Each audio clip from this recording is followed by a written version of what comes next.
ಮಾನವೀಯತೆ ದೃಷ್ಟಿಯಿಂದ ಆಶ್ರಯ ಬೇಡಿ ಬಂದವರಿಗೆ ನಿರಾಸೆ ಮಾಡದೆ ಆಶ್ರಯ ನೀಡುವುದು ಮಾನವ ಧರ್ಮ. ಇವರಂತ ನಿರಾಶ್ರಿತ ಹೆಣ್ಣು ಮಕ್ಕಳು ಸಮಾಜದಲ್ಲಿ ಬಹಳ ಜನರಿದ್ದಾರೆ. ತಿನ್ನಲು ಅನ್ನವಿಲ್ಲದೆ, ವಾಸಿಸಲು ಮನೆ ಇಲ್ಲದೆ, ಮಾಡಲು ಕೆಲಸವಿಲ್ಲದೆ ನರಳುತ್ತಿರುವ ಇಂತಹ ಹೆಂಗಸರಿಗೆ ವಸತಿ ಗೃಹವೊಂದನ್ನು ನಿರ್ಮಿಸೋಣ. ಗುರುಗಳೇ, ನಾವು ಹುಟ್ಟು ಕುರುಡರು. ನಮಗೆ ನಮ್ಮ ಮನೆಯಲ್ಲಿ ಕೆಲಸಕ್ಕೆ ಬಾರದವರೆಂದು ವೈದ್ಯು ಆಚೆ ಕಳಿಸಿದ್ದಾರೆ. ಗುರುಗಳೇ, ನಮ್ಗೆ ಓದ್ಬೇಕಂತ ಆಸೆ, ಆದ್ರೆ ಅದೇ ನಮ್ಮ ಕಣ್ಗಳ ಕಿಕ್ಕಂಬುಟ.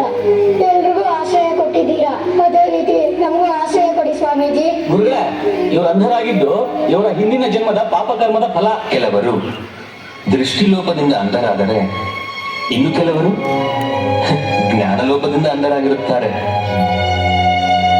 ಅಂಥರಲ್ಲಿ ಎಷ್ಟೋ ಜನ ಬುದ್ಧಿವಂತರಿದ್ದಾರೆ. ಅಂಥವರನ್ನು ಪ್ರೋತ್ಸಾಹಿಸಿ ಜ್ಞಾನದ ಬೆಳಕನ್ನು ನೀಡಿ ದೇಶದ ಉತ್ತಮ ಪ್ರಜೆಗಳನ್ನಾಗಿ ರೂಪಿಸೋಣ. ಇವರಿಗಾಗಿ ಅಂಧರ ಶಾಲೆಯನ್ನು ನಿರ್ಮಿಸೋಣ.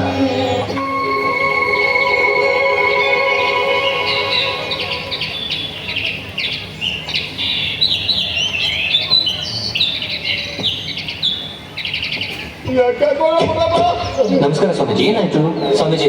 ಎತ್ತಿನ ಗಾಡಿ ಬರ್ತಾ ಇತ್ತು, ಹಿಂದೆಯಿಂದ ಯಾವ್ದೋ ಗಾಡಿ ಬಂದು ಹೊಡ್ಕೊಂಡೋಯ್ತು. ತುಂಬಾ ಪೆಟ್ಟಾಗಿದೆ. ಮತ್ತೆಲ್ಲ ಏನ್ ಮಾಡ್ತಾ ಇದ್ದೀರಾ?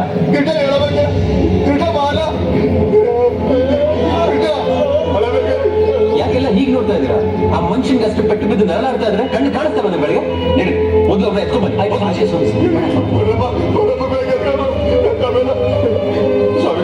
ನಾವಂತ ಬಡವರು ಕಷ್ಟಪಟ್ಟು ಹಿಂಗೆ ಬೆಳೆ ಬೆಳೆದಿರ್ತೀವಿ. ನಮ್ಮಂದವ್ರಿಗೆ ಹಿಂಗೆ ಆಗ್ಬಿಟ್ರೆ ನಾವು ಜೀವನ ಮಾಡೋದಂಗೆ ಸ್ವಾಮಿ. ಹೆದರ್ಕೋಬೇಡಿ, ನಾನು ಇವ್ರಿಗೇನು ಆಗಲ್ಲ. ನಮ್ಮ ಎತ್ಕೊಳ್ಬೇಕು ಏನಾಗೈತೆ ಸ್ವಾಮಿ. ನೋಡಿ, ಸ್ವಲ್ಪ ಎತ್ಗಳಿಗೂ ಚಿಕಿತ್ಸೆ ಕೊಡಿಸ್ತಾರೆ. ಇವ್ರು ನಾನು ಹಾಸ್ಪಿಟಲ್ ನಾನು ಕರ್ಲೆ ಕರ್ಕೊಂಡು ಹಾಗೆ ಎಲ್ಲರೂ ಮಟ್ಟ ಕರ್ಕೊಂಡು ಬನ್ನಿ ಬನ್ನಿ. ಎಷ್ಟೋ ಹಳ್ಳಿಗಳಲ್ಲಿ ಬಡವರ ಬದುಕು ತುಂಬಾ ಕಷ್ಟಕರ. ಆರೋಗ್ಯಕ್ಕೆ ಆಸ್ಪತ್ರೆ ಇಲ್ಲದೆ, ಜ್ಞಾನಕ್ಕೆ ಶಾಲೆ ಇಲ್ಲದೆ, ಹಸಿವಿಗೆ ಅನ್ನವಿಲ್ಲದೆ ಪರದಾಡುತ್ತಿದ್ದಾರೆ. ಭೈರವೇಶ್ವರ, ಇದಕ್ಕೆ ಪರಿಹಾರ ಮಾರ್ಗ ಸೂಚಿಸು. ಅನ್ನ, ಅಕ್ಷರ, ಆರೋಗ್ಯ ಪ್ರಸಾದಿಸುವುದೇ ಶ್ರೀ ಕ್ಷೇತ್ರ ಆದಿಚುಂಚನಗಿರಿಯ ಗುರಿಯಾಗಬೇಕು, ಮಂತ್ರವಾಗಬೇಕು.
ಶತಶತಮಾನದ ಗುರಿಯ ಕನಸ ಕಂಡರು.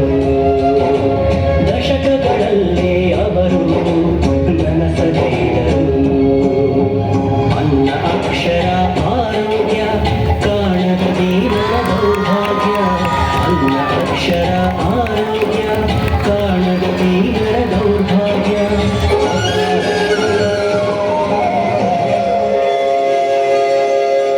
ಬಾಲಗಂಗಾಧರನಾಥ, ಭೂಮಿಯ ಮೇಲಿನ ನನ್ನ ಕಾರ್ಯ ಸಾಧನೆ ಚಿಂತಾರ್ಹವಾದದ್ದು. ಇನ್ನು ಮುಂದೆ ನಿನ್ನ ಕಾರ್ಯವನ್ನು ನಿನ್ನ ಪ್ರಿಯ ಶಿಷ್ಯ ನಿರ್ಮಲಾನಂದನಾಥನಿಗೆ ವಹಿಸಿ ನೀನು ನನ್ನಲ್ಲಿ ಐಕ್ಯನಾಗು. ಹೃದಯದಿ ಭೈರವನಿರಿಸಿದ ಗುರುವರ ಜಯ ಗಂಗಾಧರವು. ರೈತರ ಹಿತವನ್ನು ಬಯಸಿದ ಯತಿವರ ಜಯ ಗಂಗಾಧರವು. ಮೋಕ್ಷದ ಮಾರ್ಗವ ತೋರಿದ ಮುನಿವರ ಜಯ ಜಯ ಜಯ